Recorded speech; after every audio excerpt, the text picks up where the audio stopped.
Hello, welcome to Unicorn Princess Tarot. So, ito yung reading natin for Earth Sign, Taurus, Virgo, Capricorn. Tipong liwat resonates, bali hindi ito magre-resonate sa lahat, of course. Hindi ko talaga makukuha lahat ng energy ng Earth Sign sa mundo. Pero okay lang yon. May mga next readings pa naman tayo. If you want, pwede ka magpa-personal reading. Jing Tarot Trader, search mo na lang siya sa Facebook. Okay, wait lang guys. Okay, so let's start. Ma-appreciate ko kung magka-comment kayo sa baba. Kahit po heart-heart lang, smileys, malaking bagay yun sa akin.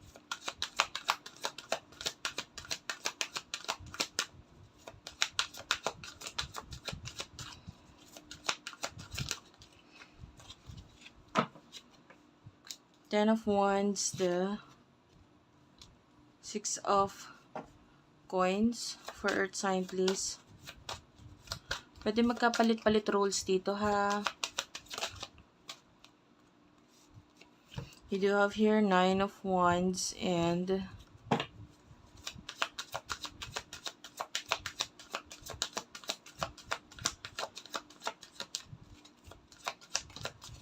Nine of Swords. Okay, bottom of the deck is the Six of Swords. Okay. So, some of you might be pwedeng marami kang obligasyon, responsibilidad, at medyo may mga pinagdadaanan ka ngayon na medyo mahirap or mabigat para sa'yo. Maybe you're stressed. I mean, nakikita ko kasing problem sa'yo is inaako mo lahat. Pwedeng may mga dinadala kang problema or pagsubok, tapos, or you might be a breadwinner para sa iba. O yung iba sa inyo, marami ka lang talagang inaasikaso ginagawa. Eh yun nga, kasi nga masyado mong inaako lahat. And ito yung nagbibigay sa'yo ng stress at problema. Yung iba kasi, mahilig kang tumulong, and yung kakatulong mo, minsan wala nang natitira sa'yo. The Nine of Wands, this is your person, Nine of Swords. I feel like may mga pinagdadaanan siyang problema, pagsubok ngayon sa buhay niya. This person is currently stressed. Some of you, this is a person in the past. With the Six of Swords, nakikita natin. If this is a past person, maybe nakamove on ka na sa connection ninyo. Nagfo-focus ko na ngayon sa self-love, self-care. You're trying to be, focus on happiness. You want to be happy. And pwedeng nakamove on ka na sa person na to. Pero part of you is that you're still thinking about this person. Pero sabihin na natin yung sakit, yung lungkot, wala na. Kasi nga, nakamove on ka na. Pero nandun pa rin yung bigat na dinadala mo. Nandun pa rin yung kahit papano may longing or pwedeng may question ka pa rin about sa kanya. Might be the reason kung bakit nandito ka pa rin at nanonood sa tarot readings, kasi hindi pa rin nasasagot yung mga katanungan sa isip mo about sa taong ito.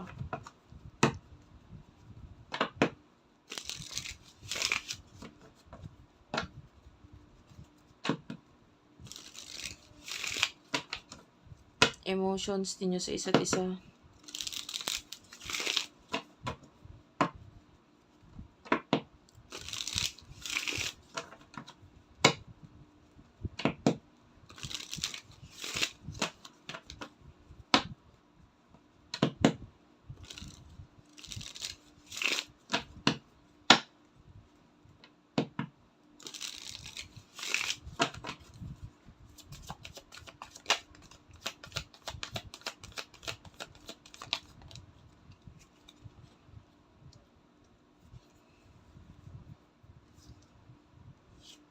You do have your healthy choices, hammer, and hand of cards.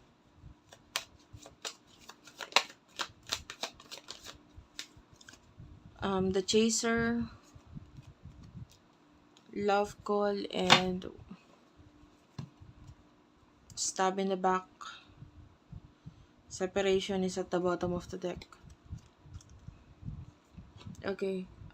Might be for some of you, tinatry mong mag-focus sa sarili mo. Ano yung mga may improve mo sa sarili mo. You're doing, self-love and self-care here. And pagdating sa, it might be some of you do have choices pagdating sa love, and sa ngayon medyo ini-enjoy mo na lang kasi yung sitwasyon mo kung nasaan ka man.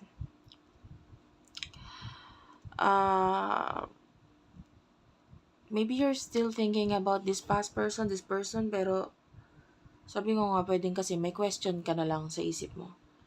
Maybe may question ka kung kamusta na ba siya, or ano bang emotion sa'yo nitong taon, mga ganong lang. And then yung person ito with the chaser and the love call, this person gusto niya ng communication connection sa inyo.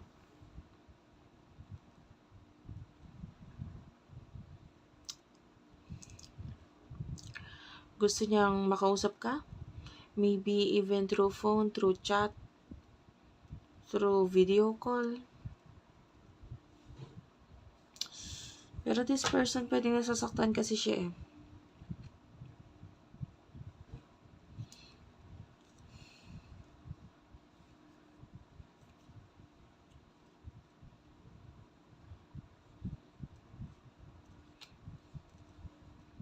I feel like dinedeny niya yung emotions niya. Sa inyong dalawa, you do have the chaser. You could be dealing with the chaser. Or chaser in a way na pwedeng hindi mo nararamdaman na siya yung parang mas higit na may gusto sa'yo ngayon. Might be in the past, ikaw yung may gusto sa kanya, pero ngayon, mas nangingibabaw yung pagkagusto niya sa'yo. Yeah. So, what will happen in the future sa inyong dalawa?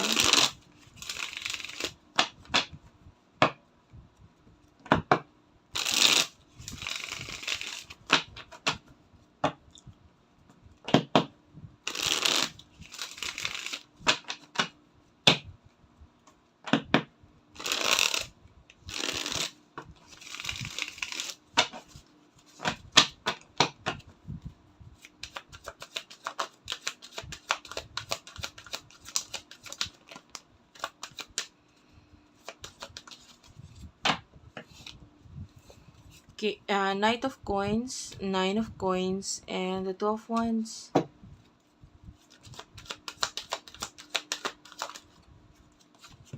Six of Swords,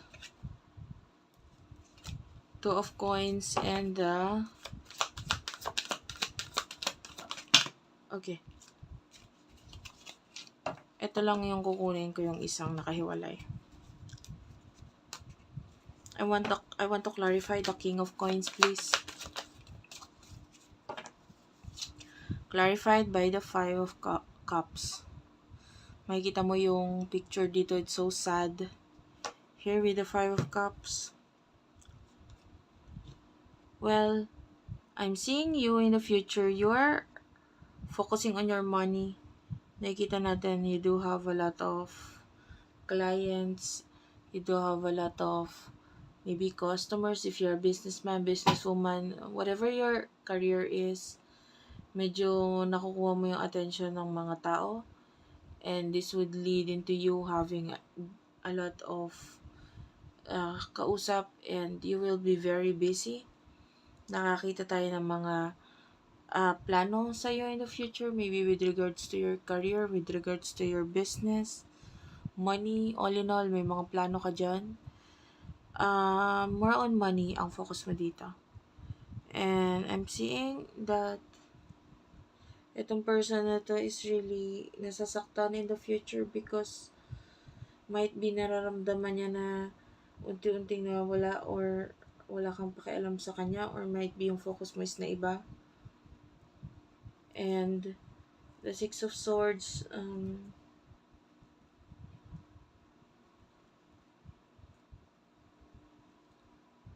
maaaring kasi kaya siya nasasaktan, feeling niya din naka-move on ka na or okay ka na, which is parang ayaw niya na ganun kasi might be hindi pa siya okay.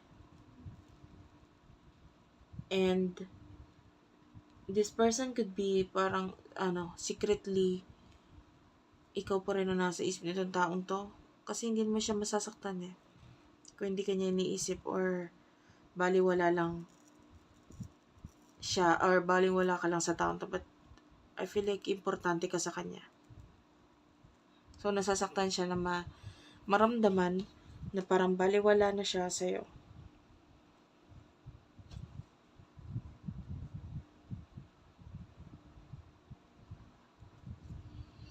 And the Two of Coins, well, this is showing us your person na meron siya mga priorities dito, and might be it is one of the reason kung bakit parang hindi niya pinipilit yung connection niya or what, dahil might be may mga bagay siya pina-priority or kung bakit hindi siya masyado nagtitake ng actions regarding sa'yo. I can see a lot of priorities here na might be ito rin yung dahilan kung ba't nai-stress siya, nalulungkot siya, nasasaktan siya. This person loves you.